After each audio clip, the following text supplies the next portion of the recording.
New Zealand is one of the most accessible wilderness destinations on Earth.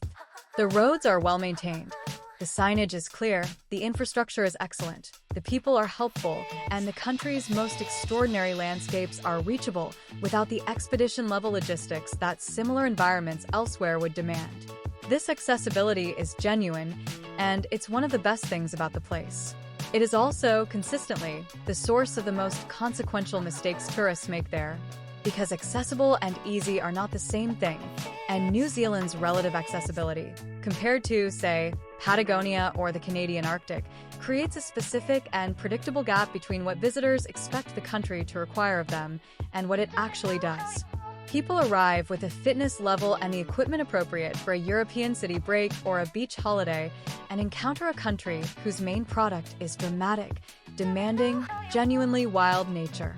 The trails are marked and the huts are staffed and the weather forecasts are available, and none of that changes the fact that the Tongariro Alpine Crossing is a serious mountain day requiring proper boots and layered clothing, that the fjords of Milford Sound are in one of the wettest places on Earth, or that driving New Zealand's South Island properly involves mountain passes that close in snow and gravel roads that destroy rental car tires and require vehicles that aren't standard hatchbacks. The mistake isn't ignorance. It's a miscalibration of what accessible wilderness actually demands, and it happens to well-traveled, intelligent people who've done their research and still arrive under-equipped for the gap between the brochure and the boots-on-ground reality. Start with the walking, because walking is the primary activity in New Zealand, and the one where the preparation gap most often shows up. New Zealand's Department of Conservation manages a network of tracks, the Great Walks, that are the best maintained, most famous, and most booked long-distance hiking routes in the country. The Milford Track, the Route Burn, the Kepler, the Tongariro Northern Circuit. These are internationally renowned, heavily subscribed, and logistically well-organized. What they're not is casual.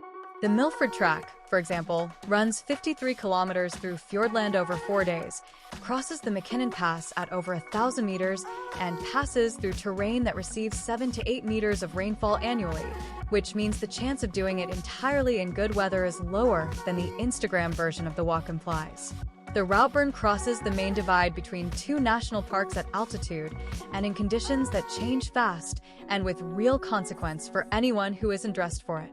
The Tongariro Alpine Crossing, often described as the best one-day walk in New Zealand, sits on an active volcanic plateau where the weather can deteriorate from mild to dangerous in the course of a morning. None of this is meant to frighten people away from these walks. They're extraordinary and worth doing. The point is that they require specific things. Waterproof boots, not trail runners or sneakers, waterproof layers that actually keep you dry rather than merely water-resistant ones, the fitness to cover the daily distances with elevation gain, and the judgment to turn back when conditions say to rather than pushing on because the brochure said the pass was beautiful. The number of visitors who arrive at the Tongariro trailhead in October, early in the season, in jeans and fashion sneakers and are turned back by rangers or, worse, complete the crossing in deteriorating conditions because nobody turned them back, is not small. The preparation failure comes directly from the accessible label being received as forgiving, which Tongariro, in particular, is not. The booking mistake is a separate but related issue, and it costs people specific, expensive opportunities. The Great Walk hut bookings open months in advance and fill completely for the peak season, December through March, often within hours of the booking system opening. This is not an exaggeration. The Milford Track, which is the most famous and most subscribed, routinely books out for the entire summer season within a day of the booking window opening, sometimes faster. The tourist who assumes they'll sort the booking once they arrive in New Zealand, or who books flights months in advance without simultaneously booking huts, frequently discovers that the walk they came to do is fully booked for every date there in the country. There is no waitlist that typically resolves this, no flexibility within the system once it's full, and no alternative version of the Milford Track available because there is only one track. This is the booking reality of outdoor New Zealand in summer, and it requires treating hut reservations with the same urgency as flights. Great Walk bookings should ideally happen the day the window opens, which is announced by the Department of Conservation well in advance and is entirely predictable.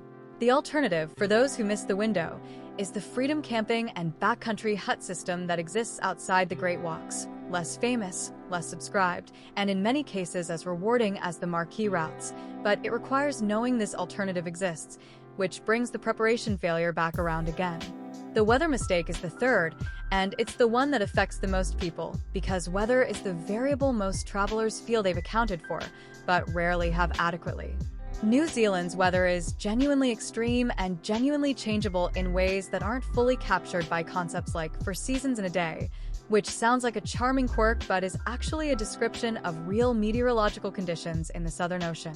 The westerly winds that drive New Zealand's weather arrive unobstructed from the Tasman Sea and hit the Southern Alps, which forces them upward and generates the rainfall totals that make Fiordland one of the wettest places on Earth. The eastern side of the South Island receives far less rain because it's in the rain shadow of those same mountains. This means that Milford Sound, the country's most visited natural attraction, receives around 7 meters of rainfall annually and is under cloud or rain for the majority of days in any given year. A visitor who goes to Milford Sound on a clear day sees something genuinely extraordinary. A visitor who goes on a cloudy day still sees something beautiful, but significantly less dramatic. And a visitor who went specifically during the week they were there and chose other activities when the forecast was bad has a better trip than one who went on a fixed itinerary regardless of conditions. The practical implication is that flexibility is worth more in New Zealand than in almost any other country at this level of tourism infrastructure. Building buffer days specifically to chase good weather windows, for Milford Sound, for the Tongariro crossing, for any mountain viewpoint that depends on visibility, is not a luxury feature of a New Zealand itinerary. It's the difference between the photographs you saw and the photographs you take. The car mistake is specific to New Zealand and catches people who've driven safely in many other countries. New Zealand's roads range from excellent sealed highways to gravel roads in varying conditions to mountain passes with real exposure, and the difference between them isn't always clearly signaled to visitors. Rental car agreements in New Zealand almost universally exclude coverage for damage to the underside of the vehicle caused by unsealed roads, which means the gravel road to a specific remote trailhead, driven in a standard hatchback and resulting in a cracked sump or damaged exhaust, produces a repair bill that falls entirely on the renter. The more remote the destination, the higher the probability that the approach road is unsealed, and the more important it is to have a vehicle with appropriate clearance and appropriate insurance. This matters particularly in the high alpine areas around the Remarkables, Mount Cook, and the Fiordland back roads, and for the gravel tracks that access some of the best freedom camping spots. Checking the road surface before heading somewhere remote, and choosing the rental vehicle accordingly rather than defaulting to the cheapest available option, is the preparation that prevents a several $1,000 conversation at the rental desk on return. The Queenstown mistake is worth naming specifically because Queenstown is where a significant proportion of New Zealand's international visitors spend a significant proportion of their time, and the relationship between what Queenstown is and what New Zealand is deserves honesty. Queenstown is a genuinely beautiful town in a stunning setting. The Remarkables rising above Lake Wakatipu, Coronet Peak visible to the north, the lake itself deep and cold and blue. As an adventure sports destination it delivers. Bungee jumping, skydiving, jet boating, skiing in winter, the full range of adrenaline activities in a setting that justifies the reputation. But Queenstown is also one of the most expensive destinations in a country that is already not cheap, and it functions increasingly as a global tourist destination that happens to be in New Zealand rather than a New Zealand town that happens to attract tourists. The restaurant prices are high for food that is good but not exceptional. The adventure activities are well run but priced for international visitors.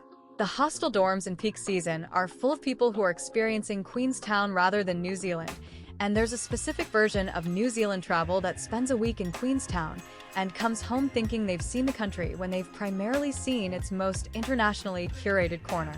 The correction isn't to skip Queenstown. The setting is worth the stop, and some of the activities genuinely justify the cost. It's to not let Queenstown eat the itinerary at the expense of the Catlins in the south, which is wild and empty and full of wildlife and visited by almost nobody compared to the Lake District, or of the Mackenzie Basin to the north, where the turquoise lakes and the dark skies and the complete absence of Queenstown's commercial density produce a different and often more genuinely memorable version of the South Island. The culture mistake is the one most people make without knowing they've made it, and it connects back to the Maori dimension that New Zealand's tourism industry presents, but doesn't always genuinely facilitate. New Zealand is officially bicultural, with Te Tiraitai o Waitangi, the Treaty of Waitangi, as its constitutional foundation and Te Reo Maori as an official language.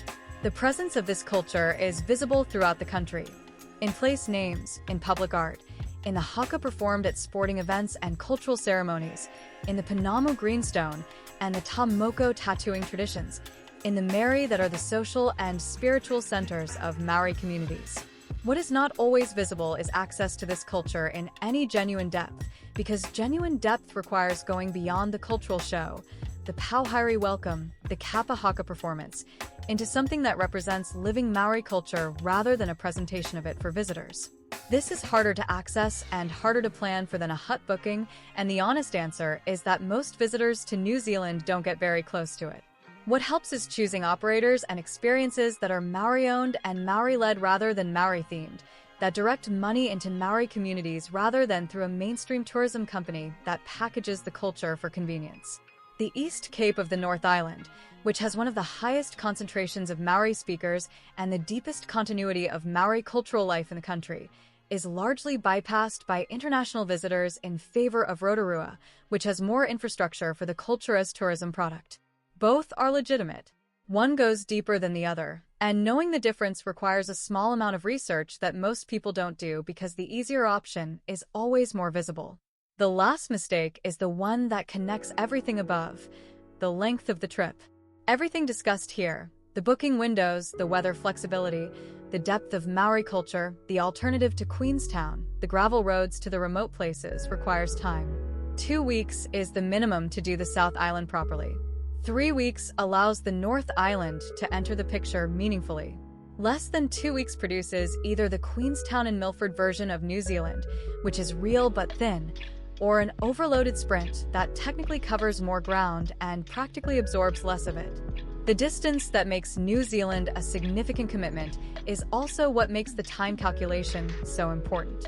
If you've flown 22 hours to get there, the difference in total cost and effort between 10 days and 17 days is small relative to the gain. The traveler who stretches the trip to 3 weeks isn't spending 3 times as much money or 3 times as much effort to get there.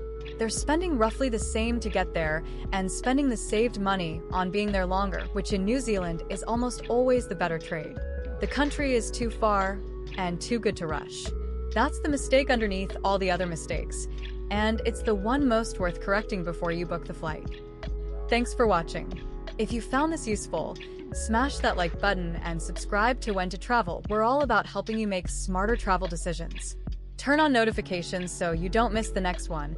And hey, if you think your friends need this, share it. Comment below with your next destination or your biggest travel question. I'm reading all of them. Let's go.